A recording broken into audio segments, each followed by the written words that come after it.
Hello everyone, welcome to week 4 of the Pain-Free Breakthrough program. This week is very important, and we're going to touch on a few subjects that are crucial to your recovery, so make sure that you dedicate enough time this week to truly understand the content, this video, okay, and to truly start implementing, because this week you're going to start implementing what you're learning into your everyday life, and we're going to start building some new habits as well. Okay, so the topic for this week is the misconceptions that we have around pain, okay, and how these misconceptions form our beliefs and then also affect our behaviors. And basically, these misconceptions relate to our strength, our bodies, how we perceive our bodies. In recent years, in the past 50 years, let's say, there's been a trend towards viewing the body as weaker than it really is. It's funny because we know that in the past our ancestors used to work so hard in the fields or other industries which required a lot of strength. And it's funny because once we started to have a more comfortable lifestyle, most of us anyway, we actually started to experience more chronic pain, which doesn't really make sense. And there seems to be so many messages out there that we're constantly getting, okay?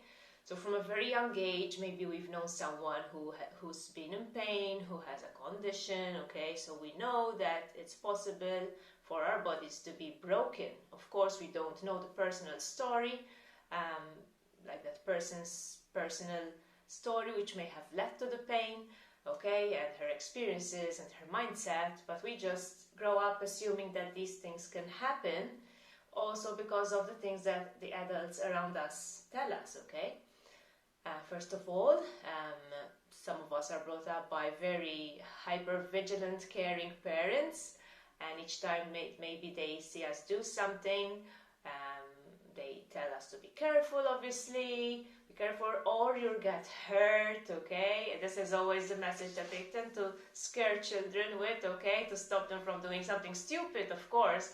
But the point is that as children we get the message that we can easily get hurt, okay, if we do this or that, and that's one of the misconceptions that forms then in adulthood. We grow up believing that, any sort of activity, and even like a sedentary lifestyle, like sitting down, can actually cause pain, okay? There's been so much emphasis on posture, which is great to have good posture, but there's been so much emphasis on this and that it might lead to a lot of pain, okay?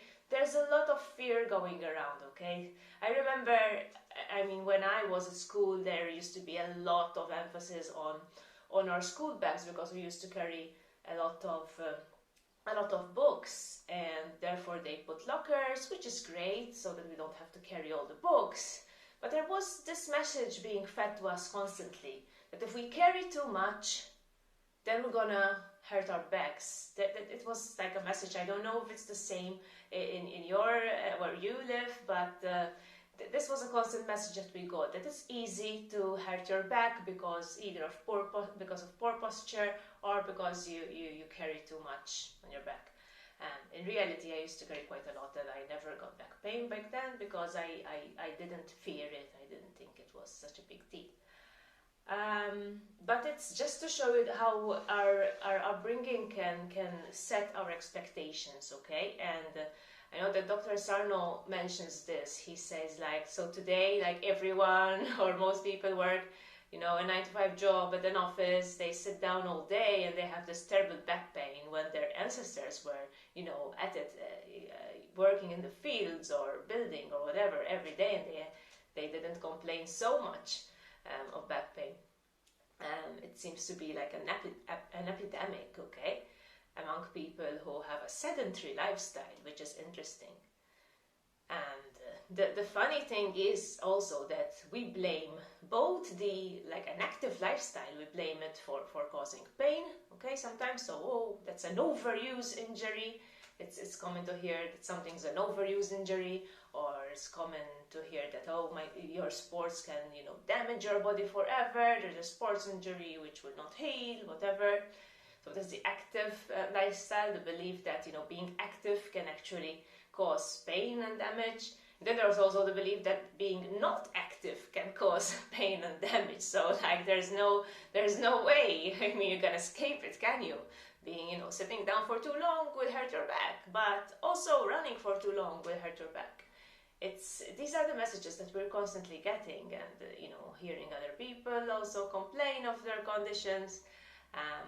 We assume, the bottom line is that we assume that our bodies are very prone to injury and damage, which is not true. And even though, of course, we can get injured, it's not true that injuries don't heal. Very few injuries are permanent, and even if they are permanent, usually the symptoms are not pain. The symptoms are more like, numbness, for example. If you have serious accident and you hurt certain nerves in your back, you might lose motor function, okay? And that leads to numbness, but not pain. Long-term pain is not usually the result of an injury. And also then we have this assumption that even though we've healed, it's easier to re-injure.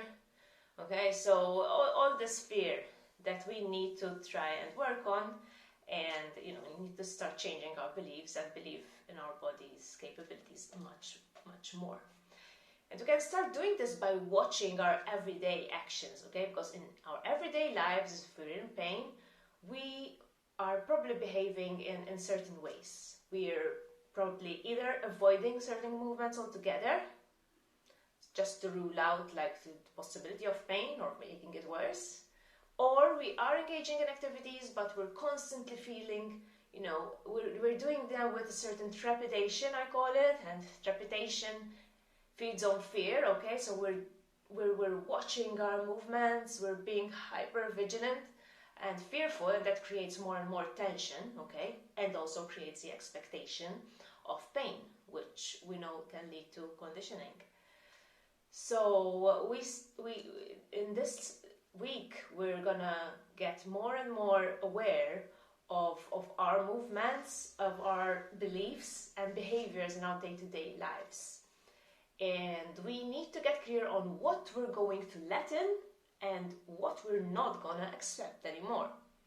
For example, someone who has shoulder pain may have stopped throwing a ball to play fetch with his dog. It was my case anyway.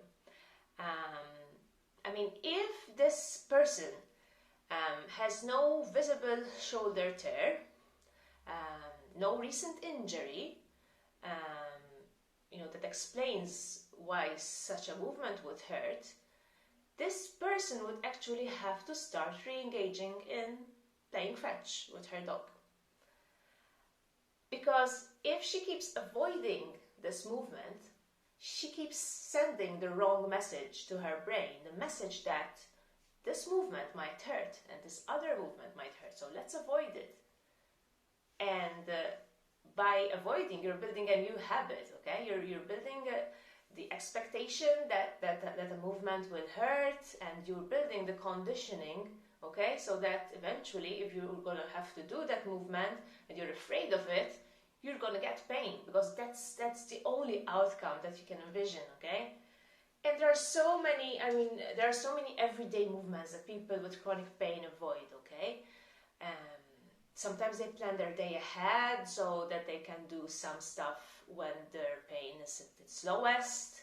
Again, it sounds natural to do that, but at the same time you are still feeding the conditioning process. If you're doing stuff when the pain is at its lowest, so you are avoiding doing stuff when it's a bit worse, you're gonna keep that pattern. If you're gonna keep behaving in that way, you're gonna keep that pattern, okay?